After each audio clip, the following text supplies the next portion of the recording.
Hi, and welcome to this episode of Brainy Moms, brought to you today by Learningrx Brain Training. I'm Dr. Amy Moore here with my co-host Teri Miller, coming to you today from a very snowy Colorado Springs, Colorado. Actually, Teri is not in Colorado today. She is visiting her mom in Austin, Texas, where it is not snowy. It is 65 and humid. 65 and muggy. And actually the sun is out now. It was cloudy earlier, but it's going to be a beautiful spring day. All right. And then coming to us from Pennsylvania is today's guest, Dr. Carline Crevecoeur. Dr. Carline is a Haitian-American OBGYN and author of the book Pressure Makes Diamonds: From Homeschooling to the Ivy League, A Parenting Story, which chronicles her journey of quitting her medical practice after 20 years to homeschool her 5 children, a journey which included homeschooling teenagers while also battling cancer. And now that her kids are grown, Dr. Carline ran and won a seat on her local school board in Pennsylvania. I'm so glad you're here, Dr. Carline. Thank you for being with us. Oh, thank you so much for having me here today. And I just want to say from Pennsylvania, we are freezing over here. We're having ice and rain. So you are so lucky. Okay. So Colorado and Pennsylvania, similar, and down here in Austin. Yeah, we're having a beautiful day, beautiful weather. Well, Dr. Carline, you have an amazing story. We can talk about your book later for our listeners, but I got to have some insight by reading through your book, and an incredible story of your life with your kids.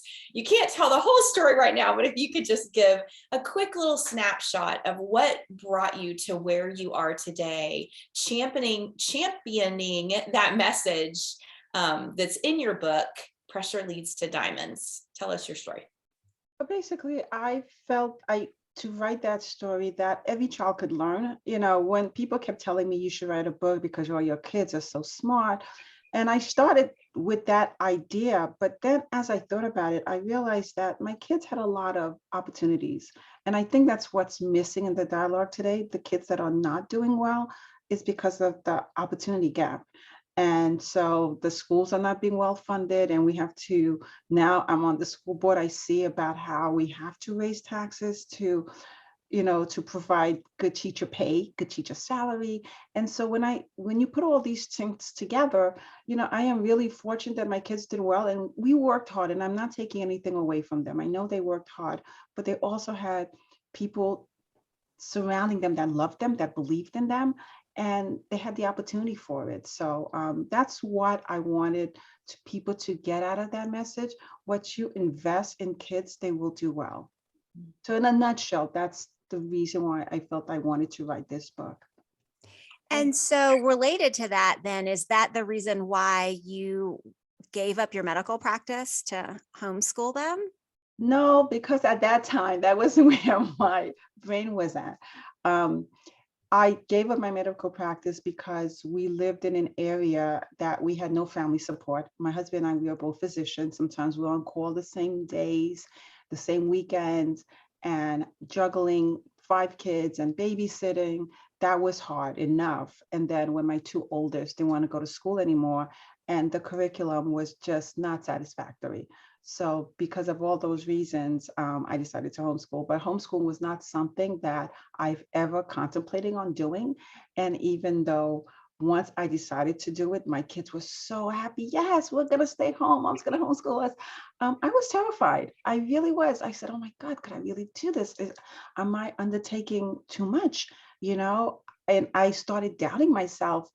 But then my kids, I guess, gave me the confidence that I needed. They were so happy and they believed in me. And so I had to believe in myself. And I just did all the research and about how kids learn, how the brain works. I spoke with other homeschoolers. And then I started really wondering, this is exciting. I could do this. And, and that's that moment where you feel that joy of excitement. You're a little bit still afraid, but the possibilities became endless of the things that I could teach them.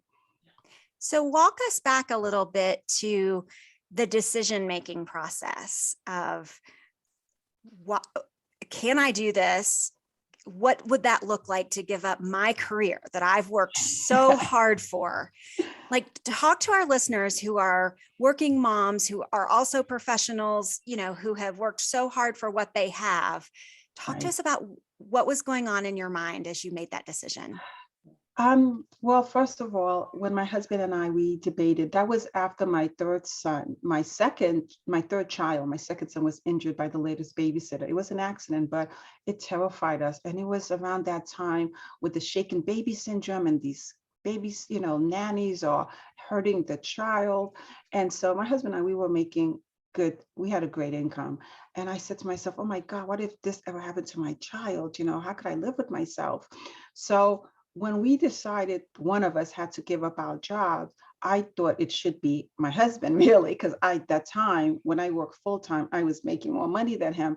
But it wasn't only about the money. I also wanted 5 kids. He wanted 2. So I felt in reality, it should be me. And I also felt that I would be more dedicated. And it's not anything sexist, it's just my husband's personality. I don't think he has that patience that I do with the kids. And so when I added all these things together, I realized that I should be the one to give up my job. And I thought it would be only temporarily. I always assumed I would go back, like probably in middle school, but the young age, where they want to learn so much. And my daughter, my oldest one, she was 5 and she was playing chess, and she said she was bored with school and they were stifling her growth ability. And I felt that that was too important for me to leave to other people that didn't take their job seriously enough. So I felt it had to be me. Another reason is because when I was starting to have these dilemmas with my kids and their education and babysitting, I didn't feel like I was giving 100% to my patients. And when I undertake to do anything, I really want to know that I'm giving them 100%. So if I get a phone call that I have to leave my office again because the babysitter left or she has problems and I have to, it was just a lot to handle and balance. And at that time, I remember there was that commercial about I could bring home the bacon and fry it up in a pan. I And believe. exactly. It's so wonderful to think that we could have it all, and maybe the next generation can, because I think men are more supportive, and we understand how valuable, how important daycare is. So I'm hoping we move along that front eventually. But in back then, it wasn't doable. It was just too hard. It was too stressful. That makes so much sense. I resonate with so much of your story. And I really appreciate, I want our listeners to hear that you didn't jump into homeschooling as this, I'm going to homeschool my children, I have it all together. It wasn't just this happy la la land thing. I have a similar story that I homeschooled, and when we stepped into it, I referred to myself as the reluctant homeschooler. Yes. Because I mean, when I was in it, I gave 110%, just like you're talking about. I was completely dedicated, but it was not an easy decision. It's not something I wanted to do necessarily, but it was needed. And I think it's important for our listeners to hear that if you're in a season where you're seeing things unfold with your kids and their needs are not being met, it is completely okay to jump into this, into homeschooling, even if you're terrified, even if you think you're not equipped. And it doesn't have to be a lifetime commitment. Exactly. I appreciate that in your story. Tell us a little more about that you homeschooled and you pulled outside resources and ultimately got your kids plugged into some higher education opportunities. Yes. Tell us that. Well, and when I lived in the first school district that I did not like at all, and that's when I started homeschooling my kids, and they were little. My oldest was about 5, I believe, 5, 6 years old when I started, and so the babies were babies. And so the resources that I looked into, of course, was the homeschooling guide to Pennsylvania, because every state is different. So I needed to know what I needed to do for my state to be in compliance with the laws of the state. And then I reached out to other homeschoolers. In that district, you could not join in anything that the school was doing, even though you paid your taxes. As homeschoolers, I remind people of that all the time. We do pay our taxes, but we were not allowed to participate in anything. about a year or so after I began homeschooling, there was a law that passed in Pennsylvania that said that homeschoolers could participate in extracurricular activities. Any activities that the kids are not getting graded for, homeschoolers were allowed to participate. So my kids started doing band because I felt like they had instruments, especially my young Mikey. He was very musical talented. So he played the violin, and he was like 5, and he had this little cute violin that I just loved. And I wanted him to be part of a band, part of an orchestra with the kids, And so I was really happy when that passed. But then one day, I think the principal told me, and I don't think he was really happy about it. He told me, well, when they're older, I think like next year or whatever, it will be during the school. It won't be after school, and the kids will be graded like a pass fail, and your kids will not be able to participate. And so that was the hostility that I felt in that district. And I'm thinking, wait a minute, aren't we all here to educate our kids, wanting the best for them, regardless if they're in the brick and mortar or if they're at home? The bottom line is that we want the best for our children. They're the next generation. They're going to be hopefully solving today's problems, the world's problem. But that attitude was just so bad. So I told my husband at some point, we need to probably move. When the hospital merged, my husband lost his job, and we did move. And we moved like 45 minutes away to another school district, which was so much more welcoming to homeschoolers. And I was really shocked by that.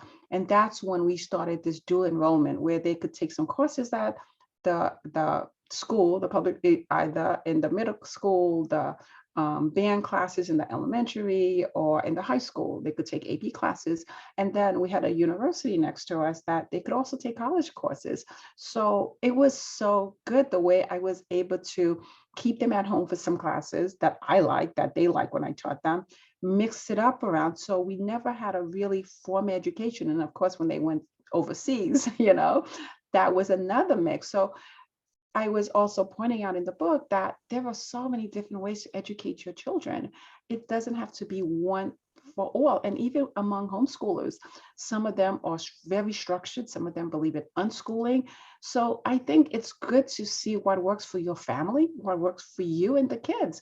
And I always gave my kids the choice, especially when I got sick. My oldest was already in college, so I had 4 left. 2 of them wanted to still be homeschooled with me, and 2 of them wanted to go to school. And so we accommodated that. And I think another thing that helped doing is that I was always worried, and that's just me. I always have to plan for the next 10 years down the road, that what happened if my husband couldn't work? What happened if we got divorced? What happened if I had to go back to work? So I wanted some form of structure. Because my kids came to class in their pajamas, and we joked and we learned, and it was so informal, especially when they were younger. But I feared that they might think that if they have to go to school, this is the way it's done, and it's not. And so by them taking a few courses here and there, and they understood the difference, it wouldn't become as a shock to them if they had to go back to school full time. I love that. I think that's such a good point, because when I have homeschooled, there's been those seasons where I know what you're saying. I mean, you're just in your jammies, it's totally relaxed. You don't have to get up really early, but then kids need to know that, yeah, there are also school situations where you go catch the bus at 6:20 in the morning, and you're getting up before dark, and it's hard work. And there are work environments in the world where it isn't just easy going jammies all day. It's super hard work and dedication. And you focus on that in your book, in your story, the intentionality of perseverance and diligence in your personal life, and then how that translated to your children. So I want to kind of transition to that, talk a little bit about that.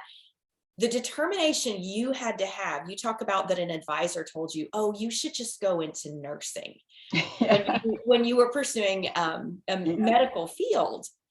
Talk to us about your intentional pursuit of diligence and how you taught that to your kids. I just don't believe in giving up. I just that's not my motto. And even if I fail, and this is one of the things I always tell my kids, sweetheart, at least try. You may not be successful, but at least try, because you'll regret that in life later on. And I don't like living with regrets. So when she told me that, and I didn't understand why she told me that, because my friend's grade that was my grades were better than hers. She didn't tell her that, and she told me that. And so I knew that it was in my grades. It was me, So that's one of the reasons that it was easy for me to ignore her. And I think when people tell me I can't do something, it motivates me to even do it better. And so, and that's what I try to instill in my kids. And you might not be successful the first time, but if this is what you want, it's worth pursuing it. And I think a lot of my kids have that determination. And I hope they got it from me, or just seeing how I raised them. Um, and they like planning stuff, because setting goals is something that I was forced to do, because we had to hand in our affidavits every year saying to the school district what we intend to teach the kids. And so we always had to set goals. So I would sit with them and say, okay, sweetheart, this year, what are we going to accomplish in math? What do we want to accomplish in music? What do we want to accomplish? And so they set goals. And till this day, they're still doing it. And I feel like goals are like strategic planning of life. Whatever you plan to do, you set the goals, and then you set how you're going to go about achieving these goals. And periodically, you look back to see how far you've come to achieving your goals, if you have to adjust the plans. And I think this is such a good way of looking at life, looking at everything you do. And one thing I do talk about in the book is chess. I love chess. And several times I sat down to write for NPR, this I believe. And to me, this I believe in chess, because I really believe that chess playing helps you to think strategically, help you to look at the long goal, like your plan. And also, it has helped my kids slow down, especially when we're doing math problems. And I remember my son, Mikey, he would finish his math work so fast, but then it would be full of mistakes. And instead of 17, the answer is 17, he would write 18. He forgets to carry down the one, or he goes so fast, he doesn't slow down. So I play chess with all my kids for specific reasons, but mostly for him, it was to slow down. And when he would make a move, I would say, sweetheart, are you sure you want to move your queen there? Look at the board carefully. Be careful. And then I would say, sweetheart, this is just like your math problem. You see, you do these mistakes because you're too anxious. You're going too fast. And it really helped them to get a bigger view of the picture. So these are kind of things that I would help my kids do to planning and to become determined. And I remember a couple of times when I played chess with my daughter, almost every night she started it off. She was 5 or 6 at the time, and I would always beat her. And she would say, you know what, Mom, I don't like playing with you because you don't let me win like other parents do. My friend said, sweetheart, when you beat me, then you'll know you're good. You'll know that I didn't let you win. You know that you deserve that win. And yes, I'm beating you now, but in a couple of months, a couple of years, I could see you're getting better. And it didn't take long for her to start beating me. She really became quite good. And she knew that by hard work and determination, she achieved what she wanted to achieve. So. Yeah, tell us about the story. I love the story, Perseverance. Danielle, I'm saying her name right? Yes. The story of swim team. Share that story real quick. So she joined the swim team very early on. I think she was the youngest at 4 years old. And she was the youngest on the team and the youngest in the family, actually, to join the swim team. And she just loved the water. I did the water and made baby and mommy water things when she was younger. She was the first child. And so I had time to spend with her more than I did with the others. And she just enjoyed the water. So when she learned how to swim, she was so excited and she wanted to join the swim team. And I thought she would be too young. And I spoke to the coach and he says, nope, if she could swim the whole length of the pool, she could be on the swim team. So Danny was so excited. And so my husband and I, we got her what she needed and she joined like the following week. She was on the swim team. And after a month of this, she was tired. She was like, this is not what I signed up for. I didn't want to do it anymore. And so she wanted to quit. And I said, sweetheart, you can't quit. We have about, 4 more months to go. And she was like, no, I don't want to do this anymore. I don't want to do this. And I said, sweetheart, you're going to do this because you signed up for this. Your teammate are depending on you. You need to do this. And my husband got so angry. At first, he wasn't saying anything because he really doesn't like interfering with what I tell the kids. We try to keep it neutral. He'll tell me things behind closed door, but not in front of the kids. But he got so angry with me that I was forcing her to go swim. She was just this little 4 or 5-year-old. And he said, Carline, she doesn't want to go, it's okay. It's not detrimental to her life if she quits this. And I said, yes, it is. It's going to teach her that whenever things get hard, she could quit. And that's not a good lesson to teach a child. And he goes, yes, she's a child. It's okay. I said, when they're going to learn this? When they're teenagers, they just quit things. You start from young, because I think for me, especially when I had to pay my own way through college and medical school, and those times were rough. And some of my colleagues, some of my fellow students, they were like, oh, I'm not doing well in this class. I'm just going to drop it. I didn't have that luxury. I just spent $2,000 to pay for that course. I didn't have the money. So I knew that quitting or dropping courses, I didn't have that option. And so, and I think I ended up finishing the course and I did well because I didn't have that option. And so I just did not want my kids to think that it's okay to just, oh, I don't want to do this, I'll quit.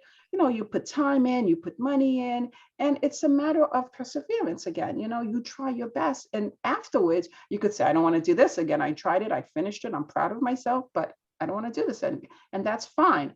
But you're not going to quit right in the middle. So Danielle, just after we were arguing, she just got up and she says, it's okay, Daddy. And she like holds his little face. I could just see this. It's okay, Daddy. I'm going to go swimming. And she just grabbed her swim bag. And for the next 4 months, we never argued about it again. I was amazed. And she got her first trophy. She got a standing ovation at the swim banquet for being the youngest on the team. And she says, oh, Mommy, I'm so glad I didn't quit. I would have preferred if she said, I'm so glad you didn't let me quit. But of course, you take what you can. And then she became, and another thing is that because she's such a good learner, she watches and observes. All the other kids couldn't do the fly without being disqualified. And the fly is a hard stroke for young swimmers. And she hated doing the fly, but she was the only one that did it without being disqualified.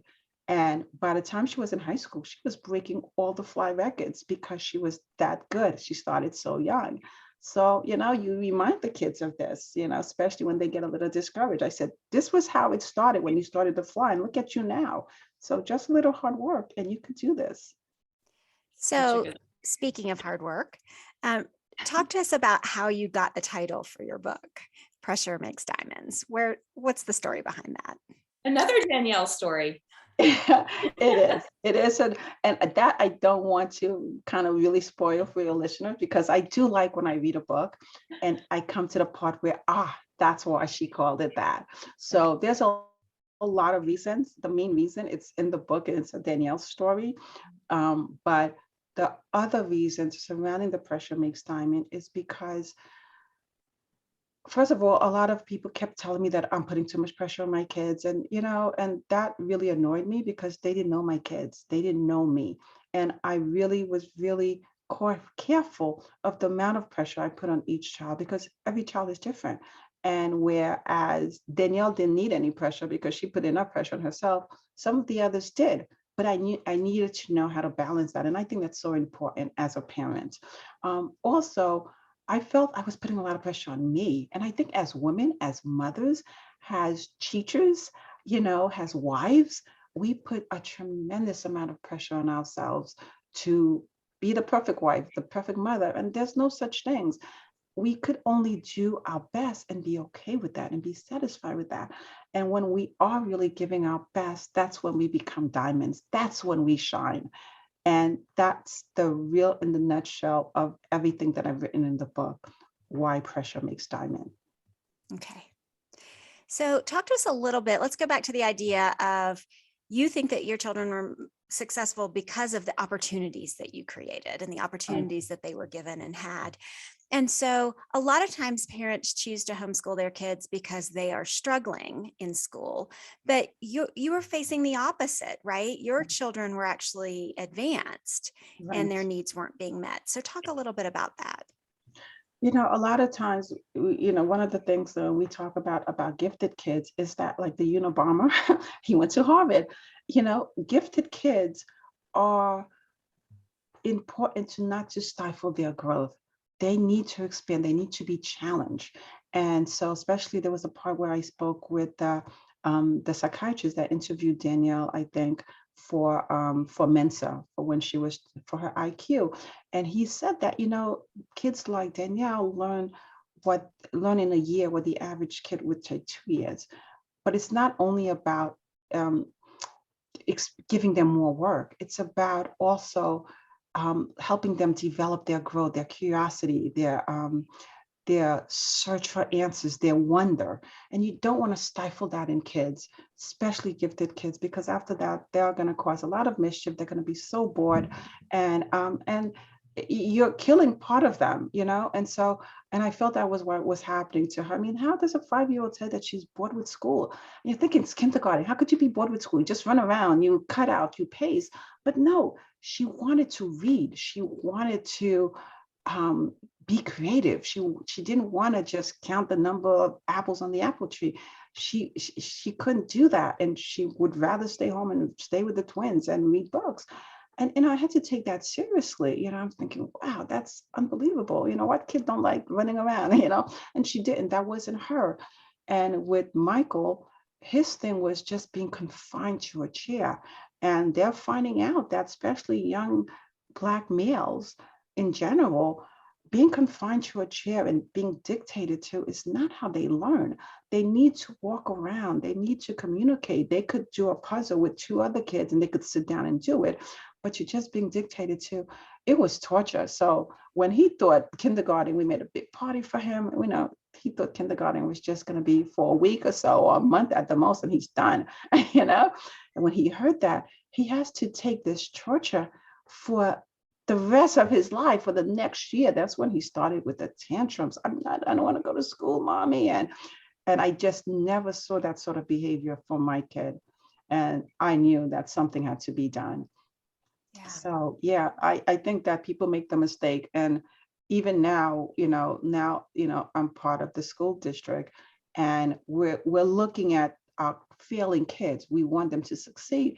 And I say, don't forget about the advanced kids, don't forget about them, because they need to be challenged. The only difference that I could add is that a lot of our advanced kids, their parents are fairly well off, and they will find. And I think as a school district, you want to be able to reach out to all of your students. And I try to keep that in mind.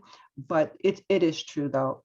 A lot of our kids that are doing well, their parents will always supplement their work if they need be. But I think as school district, we do need to look out for all our kids. And we can't just say, well, a smart one will be fine. No, sometimes they won't.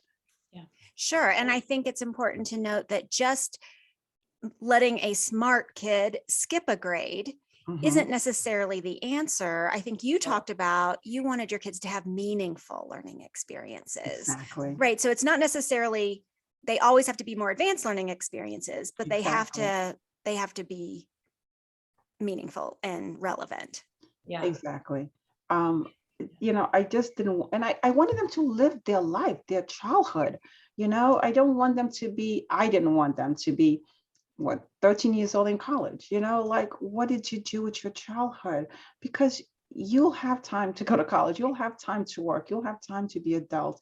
Once you pass that childhood period, it's gone. And I've given talks about achievement gaps versus opportunity gaps in the Black community. And I always in the book, because it's chronological, I had to write current events, things that were taking place at that time. And I know the Trayvon Martin thing was really which was really sad and fearful around that time. And I had to talk to my kids. And this is why I say sometimes that, unfortunately, I think Black kids have to grow up faster than white kids, because you have to tell them the reality of what happened, especially when I said about the part about when I was in 3rd grade, when that teacher pushed me away. That was such a traumatic experience for me. And years later, I could still vividly recall that, because I was shaken. I didn't know what I did. And that made her so angry. So that trauma stayed with me, and I closed down. I did not talk a lot in school, unless I was specifically asked a question. I didn't ask questions, and I didn't want my kids to encounter that. But I knew at some point we would have to talk about situations like that, and they would have to leave that babyhood, that childhood innocence that you don't want them to grow out too soon. And so again, that's also the reason why I was not crazy for them to skip grades. I like that they could stay with their grade, but they could just take advanced courses here and there, because I think childhood is important. And I think you regret that afterwards. As an adult, you're going to be working for the rest of your life. Be a child and enjoy being a child. I think Do it's you think, important. oh, go ahead. Oh. It's important. I love how you talked about that. You advocated for your kids' giftedness. That I think there are a lot of school programs, and there probably weren't even 20, 30 years ago, but there are a lot of programs for kids that are struggling. And that is almost more accepted or easy to find solutions for when your kids are struggling. There's lots of special ed programs, small groups that take them out and help struggling readers or struggling math students. But the gifted student, I've got 2 of my kiddos that are very, very gifted, and they have struggled more with, boredom, depression, I hate school. And here they are, the shining stars Exactly. of school, but they're so bored with it. They're so unchallenged. And then they're frustrated. And I love how you share about advocating for your kids, keeping them in their grade, but challenging them to be able to do more, and that you had to fight the system to do that. Yeah. And that's one of the reasons I also later on got involved with the school board, because as I kept complaining to the superintendent or the principal, whoever I could talk to, the director of student affairs, he was the first one that I spoke to a lot of the times. And he said, you have such good ideas, and it's parents like you that should stay in the system and fight within the system. You just take your kids away and say, I'm going to educate them myself. I said, but what would you have me do? It's so slow to get anything moving. And but I did feel a little guilty, because I didn't want to think that I'm only advocating for my kids. And actually I didn't, because a lot of the programs that they instituted were for homeschoolers. So I felt like it wasn't just my kids, it was other homeschoolers. But I said, he said, you should be on the school board or the PTO. And I said, yeah, right, that's never going to happen. And here I am today on the school board. And I thought a lot of what he said, and I said, maybe he might be right. After I finish homeschool my kids, after, I'm done, I will really consider about giving my time to the school district, because I do think that the school district did a lot of my requests, and they did change a lot in some aspect that I feel like they do listen to parents, as much as they can. So, and I feel like because I have a lot of ideas, I do want to help implement some of these ideas for the children growing up now. Yeah, and I think we talk about this in several episodes, but the importance of parents being advocates, and that there are a lot of parents. That's a lot of voices. Yes. And so if we use our voices effectively, then maybe we will see the changes that we want to see in the system. So talk a little bit about what advice you have for listeners, who are frustrated with what opportunities are not being offered or what they'd like to see that they aren't seeing. Talk a little bit about how you can use your voice as a mom. Well, I think that definitely going to school board meetings is so important. Writing to your school board. We just voted on something that I thought I was going to vote against it. And I got some really powerful letters about why this means so much to me and don't vote against it. And I was like, these letters are so effective. And I changed my vote because of those letters. I felt that I connected with them and I didn't see their point of view. So writing campaigns, how you feel about things, coming to school board meeting and voicing, and they show all of these horrible parents yelling and everything. That's not a way for your kids to learn. That's just disrespectful. It's rude. The letters I received, most of them were very good, very well written. Like, I know you have a hard job. I know you're not paid for this, but I just want to share this story with you. And you're going to get people's attention. You're going to get their attention much more than yelling and, a lot of that stuff. That's not how it does. So when people come to school board meeting and they're respectful and they just give their point of view in a very respectful manner to not only the school board, but a lot of times the kids are viewing them, they're viewing their parents. I mean, these are examples for our kids to follow. And I think it's very rude and disrespectful. That's not something that we want to share. And so sometimes, yes, if it's going to be so violent, we have to stop them from talking, because that's not the kind of image that we want to project to our children, to your children too, right?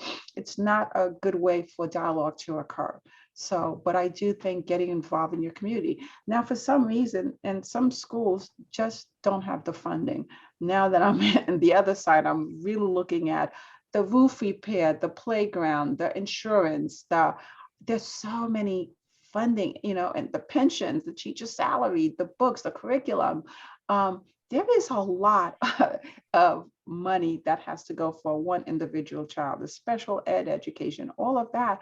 It's easy to say, oh, where they're doing with all that money. Trust me, and the thing is that the books are open. The books are open to the public to see where that money goes. So it's not, and we don't want to have to raise taxes. So sometimes the school could, meanwhile, it's just that they don't have the funding for that. And if they don't, I think locally, if the parents really want that, find other people in the community. If you want to start a robotics course, find someone in the community that's willing to do that. Or maybe even a teacher that could want to give her time away. Like maybe the school can't afford to do that, but it could be done. When I was homeschooling my kids in the other school district, what was great about it is that a lot of us were either professionals or the spouses were professionals. And so I gave them a whole course of pregnancy and delivery, and I brought in some gowns and showing them how you would, hold the baby when they come out, and and it was an upfront personal experience. And then somebody else was an electrical engineer, and their spouse came and they did presentation, and the kids were just fascinated with that. So there's other ways to think outside of the box. If you want to accomplish this, how could I do to get it accomplished? And you'll be surprised when you send out an email to neighbors.com or whatever, you'll find like-minded people that may want to start something like that. So where is the power in the decision making? So if you're a parent and you want to see change or suggest a change, do you start with the principal or do you go directly to the school board? Like where you start with the principal. The school board is your last avenue, because the school board is more of a governing role. And so we hire the superintendent with the intention of what we want for him to accomplish, but we don't oversee everything he does. We give him the freedom to do that.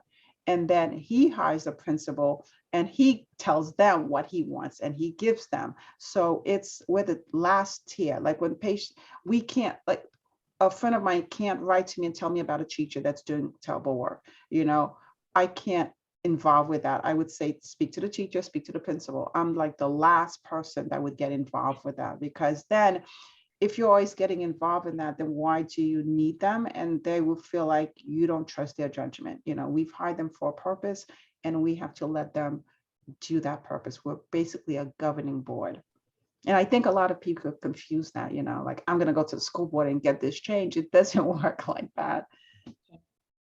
Okay. I was starting to say earlier, right? In everything you talk about, I'm just hearing a theme of perseverance, stick-to-itiveness, that you in your life, your stories, what you've done with your children, what you're doing now in education, you see a problem and you are just pressing on and pressing on and pressing on. And that is such good inspiration for us to hear as moms, because I think it's way too easy culturally now to just give up. And you Yeah. are a shining light of, okay, we can stick to this and we can make a difference. Yeah, I do. I do like that optimism in life, because then what's your alternative? You just give up, you Yeah. know? And so I do believe in trying your best. And then if the first time didn't work, maybe you started it differently. Maybe if you tried this approach, if it's something that you want, then you shouldn't just give up the first time you fail. And it's not how many times you fail, but it's how many times you get up and say, okay, I'm going to try different tactics. And the third time might be a charm. And so if it's something you really want, then I think that you should go all out for it. I'm inspired. All right, so we need to take a quick break and let Teri read a word from our sponsor, Learningrx. Are you concerned about your child's reading or spelling performance? Are you worried your child's reading curriculum isn't thorough enough? Well, most learning struggles aren't the results of poor curriculum or instruction. They're typically caused by having cognitive skills that need to be strengthened. Skills like auditory processing, memory, and processing speed. Learningrx one-on-one brain training programs are designed to target and strengthen the skills that we rely on for reading, spelling, writing, and learning. Learningrx can help you identify which skills may be keeping your child from performing their best. In fact, we've worked with more than 100,000 children and adults who wanted to think and perform better. They'd like to help get your child on the path to a brighter and more confident future. Give Learningrx a call at 866-BRAIN-01 or visit learningrx.com. That's learningrx.com. And we're back talking to Dr. Carline Crevecoeur about her homeschooling and educational advocacy journey. So, Dr. Carline, what do you want our listeners to take away from your visit with us today? If you're gonna do homeschooling, because that's kind of what my book is about, but it's about so much more than homeschooling. It's about life. This is why I had to call it a parenting story. You also have to realize that life gets in the way, and you have to kind of plan for that, because nothing's going to be perfect and nothing's going to be easy. As long as you understand that, I think you'll do well. The reason that I bring this up is because, again, when I got sick, when the Haiti earthquake occurred, there are different times in the story that I was devastated. And there could be other things like just having a migraine, and that happened too, that I couldn't teach, and there was no substitute teacher. And these are things that, you don't really think of when you're so enthusiastic and ready to go. And there will be those moments. There will also be moments of self-doubt. And, you're thinking, oh my God, I can't do this. This is just too much. And then you take a deep breath, and the next day is going to be a better day. So just as long as you prepare yourself from these moments, because we all have them. And, I don't want to make it sound like I was perfect. No, I had moments like that, and they were exhausting, and they were anxiety provoking. And there's a part of the book where I say that I woke up at 4:00 in the morning to start my day. I had to get myself out of bed, get the books, get ready to prepare for the day's work. And some people say, oh my God, 4:00, I could have never done that. I said, actually, I did look forward to it because the house was quiet. It was peaceful. I was just enjoying this little piece of solitude before the noise and the rackets would start. So that was like my little piece of heaven. So I did look forward to it. So there's going to be moments like that. And, and don't be too hard on yourself when there are moments like that. And, you tell kids, guess what? Today's going to be a play day, and they're happy. And it's okay. If you need that time off, you take that time off. And because homeschooling, there's no exact days or hours or time that you have to work. You work on a Saturday, you work on a Sunday, you make it a museum day, it's because there are times that you're not going to want to teach. There's times that the kids don't want to learn, they just want to have fun. And you have to be flexible enough to adjust your schedule to accommodate that. You're not a bad teacher or a bad parent. You just have to sometimes just flow with it and just go with it. I love that, because you're also modeling that flexibility, and you're modeling that, mindset of, hey, it's okay if we don't get it the way we planned it today, right? We're going to do this instead. And that type of cognitive flexibility is really difficult for especially young children to learn, right? Because they're disappointed if things aren't what they expected them to be. And so to be able to model that early on and show that it's going to be okay if we do it this way instead, that's a powerful life lesson in and of itself. Yeah. The perseverance also includes grace and flexibility. Yes. Yeah. It does. Absolutely. So when does your book come out? Oh, it came out already. Oh, okay.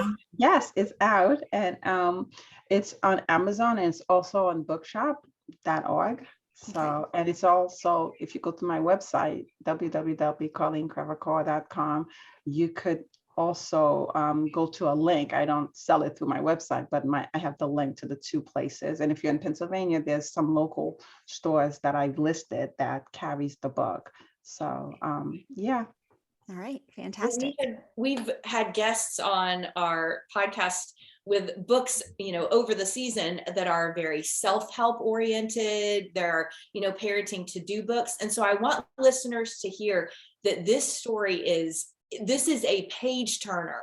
Like, I was up so late in the night reading this because I couldn't wait to hear, well, wait a minute, what happened next? Oh my goodness. And how did that turn out? And I feel like I would meet your kids and be like, oh my gosh, Jackie, Danielle, I know them. And of course I don't, but this is a beautiful book, an easy read. If you want to read a book that will inspire you and encourage you, that is a total page turner, this is definitely worth the purchase. I really encourage listeners, moms, get out there and read this, and you'll be inspired to love your child even better with perseverance and grace. It's a great book.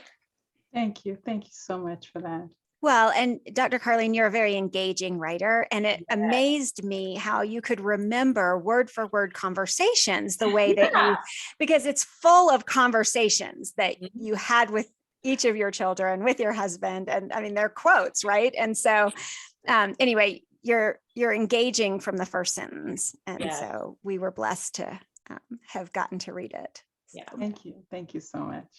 All right, so we are out of time and we're going to wrap up, but we want to thank you, Dr. Carline, for sharing your story today with our listeners.